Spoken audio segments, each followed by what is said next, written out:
तो आपका हमारी नई वीडियो में। तो आज हम यहाँ सहायक वन संरक्षक यानी एसीएफ का जो प्रीलिम्स का पेपर हुआ था उसके क्वेश्चंस को देखेंगे, सामान्य अध्ययन के। और इससे पहले हमने लोअर पीसीएस और जो एफआरओ के हुआ था उसका देखेंगे। इन तीनों का जो सिलेबस है वो हमारा सेम ही है, सेम ही पैटर्न रहेगा। तो हमारा जो आगामी परीक्षाएं लोअर पीसीएस, एफआरओ, एसीएफ, लौंगिक अधिकारी, सबके लिए ये इंपॉर्टेंट होने वाली है वीडियो। और इससे आपको अंदाज़ा आ जाएगा कि किस टाइप के पीवाईक्यू हमारे देखने को मिलते हैं। और यदि आप हमारे टेलीग्राम ग्रुप से जुड़ना चाहते हैं तो लिंक डिस्क्रिप्शन में है, आप जुड़ सकते हैं। तो इसमें पहला प्रश्न है कि राज्यसभा के सदस्य की अवधि के लिए चुने जाते हैं। तो राज्यसभा के सदस्य कितनी अवधि के लिए चुने जाते हैं? तो ये होगा हमारा 6 वर्ष। जो राज्यसभा के सदस्य होते हैं 6 वर्ष की अवधि के लिए चुने जाते हैं। तो राज्यसभा के सदस्य 6 वर्ष के लिए निर्वाचित किए जाते हैं। और राज्यसभा की संरचना का परिविधान अनुच्छेद 80, तो आर्टिकल 80 में इनका प्रावधान है राज्यसभा का। राज्यसभा में अधिकतम संख्या जो है 250 निर्धारित है। इनमें से 238 सदस्य राज्य व संघ क्षेत्रों के प्रतिनिधि अप्रत्यक्ष रूप से निर्वाचित होंगे, जबकि जो 12 सदस्य होंगे ये राष्ट्रपति मनोनीत करता है। टोटल मैक्सिमम इनकी नंबर 250 होती है, 248 इसकी हमारी निर्वाचित होती हैं अप्रत्यक्ष रूप से, और 12 सदस्य जो होते हैं ये राष्ट्रपति मनोनीत करता है। और वर्तमान राज्यसभा में हमारे कि ये भी पूछा जाता है तो 245 सदस्य हैं। इसमें से 225 सदस्य राज्यों से व 8 सदस्य जो हैं वो संघ राज्यों से हमारे यूनियन टेरिटरी से का प्रतिनिधित्व करते हैं, और 12 सदस्य मनोनीत करता है राष्ट्रपति। राज्यसभा सदस्य के लिए कम से कम 30 वर्ष की आयु निर्धारित की गई है। और संविधान की 4वीं अनुसूची में राज्यसभा के लिए राज्य व संघ राज्य क्षेत्रों की सीटों के आवंटन का विवरण दिया गया है। तो 4वीं अनुसूची में हमारे राज्यसभा के बारे में बताया गया है। तो इससे डिटेल हमारी ये मिली। फिर अगला है हमारा कि निम्नलिखित में से भारतीय संविधान का कौन सा अनुच्छेद वयस्क मताधिकार से संबंधित है? तो वयस्क मताधिकार से हमारा अनुच्छेद 326 हमारा संबंधित है, आर्टिकल 326 इससे संबंधित है। तो भारतीय संविधान के अनुच्छेद 326 में वयस्क मताधिकार का प्रावधान किया गया है। लोकसभा और प्रत्येक राज्य की विधानसभा का निर्वाचन जो होगा वयस्क मताधिकार यानी जो 18 वर्ष की आयु पूर्ण कर ली गए हैं वही हमारे निर्वाचन के लिए हकदार होंगे। फिर है भारत के सर्वोच्च न्यायालय द्वारा निम्नलिखित में से कौन सा आदेश अवैध रूप से निरोध किए जाने के मामले में जारी किया जाता है? तो कौन सा जारी किया जाता है? तो इसका ऑप्शन नंबर ए होगा बंदी प्रत्यक्षीकरण। अवैध रूप से या निरुद्ध किए जाने के मामले में सर्वोच्च न्यायालय बंदी प्रत्यक्षीकरण आदेश जारी करता है। भारतीय संविधान के अनुच्छेद 226 के तहत उच्च न्यायालय व अनुच्छेद 32 के तहत सर्वोच्च न्यायालय जो होता है 5 प्रकार की रिटें जारी कर सकता है। तो ये भी पूछा जाता है हाई कोर्ट किसके द्वारा रिट जारी करता है? आर्टिकल 226। और सुप्रीम कोर्ट हमारा आर्टिकल 32। और ये 5 प्रकार की रिटें होती है: बंदी प्रत्यक्षीकरण, परमादेश, प्रतिषेध, उत्प्रेक्षण और अधिकार प्राक्षा। तो ये भी पूछा जाता है। तो ये अवैध रूप से अगर निरोध किए जाने के मामले में बंदी प्रत्यक्षीकरण आदि के जारी होता है। फिर है भारतीय संविधान की 11वीं अनुसूची के अंतर्गत पंचायतों के लिए कितने विषय सूचीबद्ध किए गए हैं? तो ये होगा 29 विषय। तो 11वीं अनुसूची के अंतर्गत पंचायतों के लिए 29 विषय हमारे सूचीबद्ध किए गए हैं। और कहाँ से? 243 से लेकर 243 अणों तक पंचायतों के गठन, निर्वाचन, सारा पंचायतों की डिटेल बताई गई है आर्टिकल 243 यानी। इसमें टोटल हमारे 29 विषय हैं। 11वीं अनुसूची में जोड़ा गया था 1973वें संविधान संशोधन के द्वारा। और इस अनुसूची में पंचायतों की 29 कार्यकारी विषय वस्तुएं शामिल की गई हैं जो अनुच्छेद 243 में वर्णित है। फिर राज्य लोक सेवा के आयोग के अध्यक्ष की नियुक्ति किसके द्वारा की जाती है? यानी who appoint the chairman of the state public service commission. यानी जो हमारा राज्य लोक सेवा आयोग होता है तो इसकी जो नियुक्ति होती है वो राज्य का राज्यपाल करता है, यानी द गवर्नर ऑफ स्टेट। और अनुच्छेद 315 के प्रावधान किया गया है कि संघ के लिए एक लोक सेवा आयोग होगा। तो 315 ये बताता है कि संघ के लिए लोक सेवा आयोग होगा और प्रत्येक राज्य के लिए एक लोक सेवा आयोग होगा।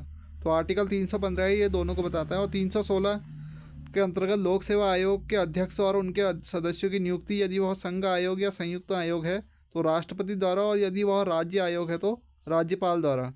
तो अगर संघ आयोग होगा तो वहाँ राष्ट्रपति नियुक्ति करेगा, और अगर राज्य लोक सेवा आयोग होगा तो उसकी राज्यपाल नियुक्ति करेगा उसके अध्यक्ष की। फिर है हमारा कि निम्नलिखित में से भारतीय संविधान का कौन सा भाग अंतर्राष्ट्रीय शांति और सुरक्षा की अभिवृद्धि के लिए राज्य के उत्तरदायित्व का वर्णन करता है?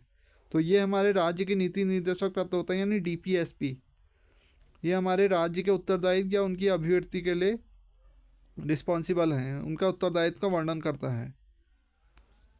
तो भारतीय संविधान के भाग 4 में कौन से भाग में है? 4 भाग में है।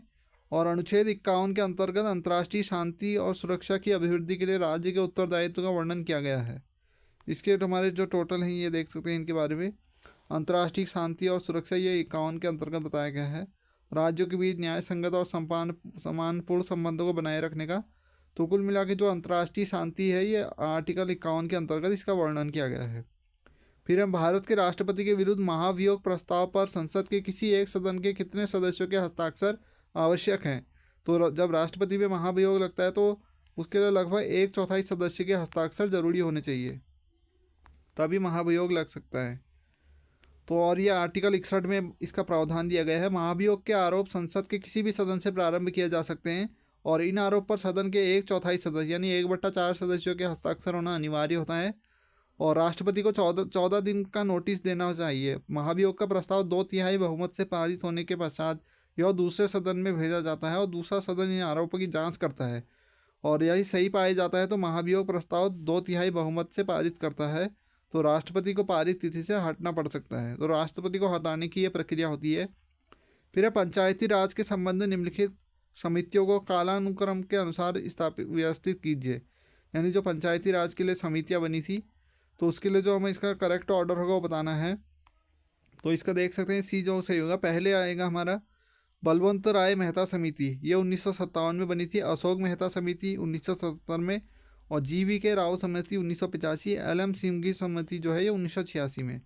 तो ये समितियां हैं हमारी पंचायती राज से संबंधित। फिर निम्न में से भारतीय संविधान का कौन सा अनुच्छेद राज्यपाल को अध्यादेश जारी करने की शक्ति प्रदान करता है।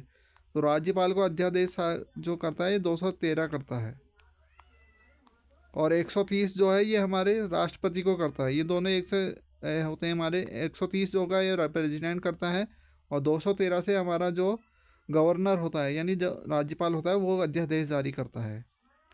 फिर निम्नलिखित में से किस संविधान संशोधन अधिनियम द्वारा भारतीय संविधान की प्रस्तावना को संशोधित, प्रस्तावना में संशोधन किस अधिनियम द्वारा किया गया था। ये हमारा फेमस संशोधन अधिनियम है 42वां संविधान संशोधन अधिनियम। इसी के तहत प्रस्तावना में संशोधन किया गया था। मौलिक कर्तव्य भी इसी के संशोधन के तहत जोड़े गए थे। ये सबसे बड़ा संशोधन है हमारा संविधान का और ये इम्पोर्टेंट है इसका बहुत। 1976 में हुआ था। प्रस्तावना के 3 शब्द जोड़े गए थे, समाजवादी, पंथ निरपेक्षता, अखंडता को जोड़ा गया और इसे स्वर्ण सिंह समिति के सिफारिशों को प्रभावी बनाया गया था। इसके अतिरिक्त नागरिकों के मूल कर्तव्य जो हैं ये हमारे 4 कौमें हैं सहित तमाम प्रावधान जोड़े गए वो संशोधित किए गए। फिर भारतीय संविधान में विधि का शासन निम्न में से किस अनुच्छेद के निहित है। तो ये आर्टिकल 14 में है, विधि का शासन, द रूल ऑफ लॉ। तो भारतीय संविधान के अनुच्छेद 14 में विधि का शासन निहित है। अनुच्छेद 14 भारत के राज्य क्षेत्र में किसी व्यक्ति को विधि के समक्ष समता से या विधियों के समान संरक्षण से वंचित नहीं करेगा। और यानी लॉ पे इसका हमारा लॉ वो है कि लॉ पे कोई किसी को वंचित नहीं कर सकता है नियम के विधियों के समान। फिर सर्वोच्च न्यायालय का मानना है कि अनुच्छेद 14 के अंतर्गत उल्लेखित विधि का शासन ही संविधान का मूलभूत तत्व है, इसलिए हमें इसे किसी भी तरह या संशोधन के द्वारा भी समाप्त नहीं किया जा सकता है अनुच्छेद 14 को।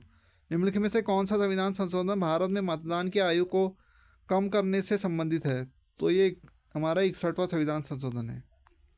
तो लोकसभा और राज्यसभा पहले 21 वर्ष थी हमारी, इसको घटा के 18 कर दिया। किस संविधान संशोधन के नियम के अनुसार, 61वें संविधान संशोधन के अनुसार।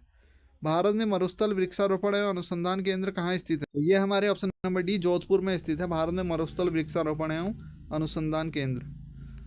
फिर हमारा भारत में निम्नलिखित राज्यों में से कौन सा अभ्रक का सबसे बड़ा उत्पादक है। तो ये आंध्र प्रदेश है हमारा अभ्रक का सबसे बड़ा उत्पादक। निम्नलिखित वर्षों में से किसमें भारत के राज्य पुनर्गठन आयोग की स्थापना की गई। तो ये हमारे इसका जो सही आंसर होगा वो होगा हमारा, तो एक गठित हमारी 1953 में हुई थी। दिसंबर 1953 में 3 सदस्यीय राज्य पुनर्गठन आयोग फजल अली की अध्यक्षता में गठित की गई थी और इसके 2 अध्यक्ष थे हमारे KM पणिक्कर और HN कुंजरू थे। और अपनी रिपोर्ट इन्होंने 1955 में पेश की और इस बात को व्यापक रूप से स्वीकार किया कि राज्य में पुनर्गठन में भाषा को मुख्य आधार बनाया गया, लेकिन इससे एक राज्य एक भाषा के सिद्धांत को अस्वीकार कर दिया था। फिर हमारा कि निम्नलिखित में से कौन सा भारत में प्रथम राज्य है जो अपने सकल घरेलू उत्पाद की गणना व सकल पर्यावरण उत्पाद का उपयोग करेगा। तो इसका ये बहुत इंपॉर्टेंट क्वेश्चन है, ये उत्तराखंड है हमारा कि which one of the following is the first state in India to use gross environment product and its gross domestic product calculation, यानी जो हमारा सकल घरेलू उत्पाद की गणना में सकल पर्यावरण उत्पाद को भी शामिल करेगा या इसका उपयोग करेगा, तो ये उत्तराखंड है हमारा।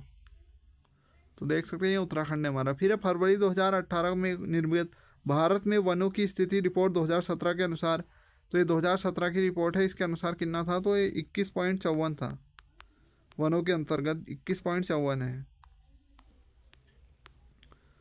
फिर हमारा कि 2011 की जनगणना के अनुसार भारत में निम्नलिखित में से राज्यों में से किसमें अनुसूचित जातियों की जनसंख्या नहीं पाई जाती है।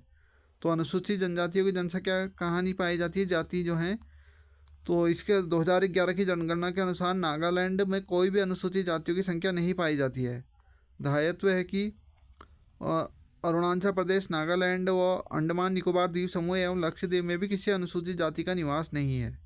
तो इसका जो करेक्ट आंसर होगा वो हमारा नागालैंड होगा।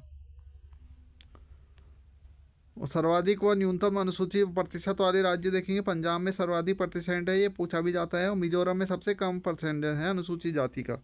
और सर्वाधिक अनुसूचित जनसंख्या व न्यूनतम जनसंख्या वाले राज्य जो हैं उत्तर प्रदेश और मिजोरम। मिजोरम हमारा दोनों में कम सेम में आता है, या परसेंटेज पूछे या वैसे पूछे तो दोनों में मिजोरम कम है, लेकिन परसेंटेज में पंजाब ज़्यादा है, और ये क्षेत्रफल के या उसके आधार पर न्यूनतम जनसंख्या वाले या अधिक सर्वाधिक जनसंख्या के हम देखेंगे केस में तो उत्तर प्रदेश।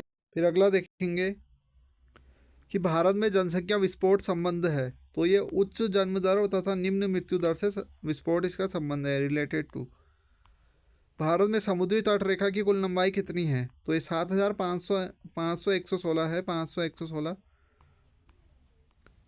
फिर तटीय राज्य वाली सीमा का विस्तार, गुजरात की सबसे लंबी तटीय रेखा, ये भी पूछा जाता है। भारत का सबसे बड़ा कोयला क्षेत्र है, तो ये हमारा रानीगंज है, ये भारत का सबसे बड़ा कोयला क्षेत्र है।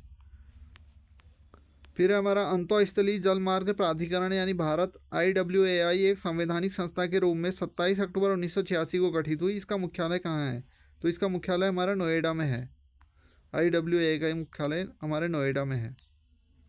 निम्नलिखित में से कौन पिछड़ी जाति आयोग के प्रथम सभापति थे, तो ये थे हमारे काका साहेब कालेलकर, ये हमारे पिछड़ी जाति आयोग के प्रथम सभापति थे। फिर हमारा नजला बोर्डेन रमधाने किस देश की पहली प्रधानमंत्री नामित हैं, तो ये हमारी ट्यूनिसिया की हैं। फिर अगला क्वेश्चन देखेंगे कि पर्यावरण संस्था legal initiative for forest and environment life को किस अवार्ड से नवाजा गया है, तो इसे ये उस टाइम का करंट है, तो ये सी होगा इसका, राइट लाइवहुड अवार्ड 2021। फिर अगला देखेंगे कि किस भारतीय राज्य ने हरा भरा नाम से ड्रोन आधारित वनारोपण परियोजना शुरू की है, तो ये तेलंगाना ने की है। ये भी पूछ सकते हैं किस राज्य ने हरा भरा नाम से ड्रोन आधारित वनारोपण की परियोजना शुरू की है, तो तेलंगाना की है। विश्व डाक टिकट प्रदर्शनी फिल्मफॉन 2021 कहाँ आयोजित की गई थी, तो ये जापान में की गई थी, तो ये भी उस टाइम का करंट होगा। तो ये भी 2021 की ये रैंक पूछी गई है, इसका 46 है, ग्लोबल इनोवेशन इंडेक्स 2021। फिर FSSAI के तीसरे राज्य खाद्य सुरक्षा सूचकांक में कौन सा भारतीय राज्य शीर्ष पर है, तो ये गुजरात होगा। इससे उस टाइम के करंट के क्वेश्चन है ये। फिर ई वेस्ट से निपटने के लिए IIT मद्रास द्वारा विकसित एक ऑनलाइन प्लेटफॉर्म का नाम बताइए, ये नाम क्या है उसका, तो ई-सोर्स है उसका, ई वेस्ट से निपटने के लिए। भारतीय रिजर्व बैंक का द्वारा शुरू किया गया FI इंडेक्स यानी FI इंडेक्स किससे संबंधित है, तो इसका सही होगा हमारा कि फाइनेंशियल इंक्लूजन से संबंधित है FI इंडेक्स। निम्नलिखित में से कौन सा 100% कोविड-19 टीकाकरण लक्ष्य प्राप्त करने वाला पहला शहर बना है, तो ये भी उस टाइम का करंट था, भुवनेश्वर। फिर स्वयं सहायता समूह के उत्पादों के विपणन के लिए आवास व शहरी मंत्रालय द्वारा शुरू किए गए ब्रांड का नाम क्या है, तो इसका है सोन चिरैया। फिर अगला हमारा कि पर्यावरण प्रभाव आकलन यानी EIA एक नियोजन यंत्र साधन है जो नियोजन के प्रारंभिक चरण से विकासी प्रक्रिया में पर्यावरण के मुद्दों को समाहित करता है। नदी घाटी परियोजना आती हेतु भारत में यह प्रथम बार कब उपयोग में लाया गया, तो यह होगा हमारा ऑप्शन नंबर बी, 1978 में प्रयोग में लाया गया था। फिर हमारा सुनील लुल्ला के इस्तीफा के बाद broadcast audience research council BARC का सीईओ किससे नियुक्त किया गया? तो ये नकुल चोपड़ा को नियुक्त किया गया, ये भी उस टाइम का करंट होगा। तो थैंक्स फॉर वॉचिंग। इसके अगला पार्ट हम अगली वीडियो में देखेंगे, तब तक के लिए goodbye. Please subscribe my channel.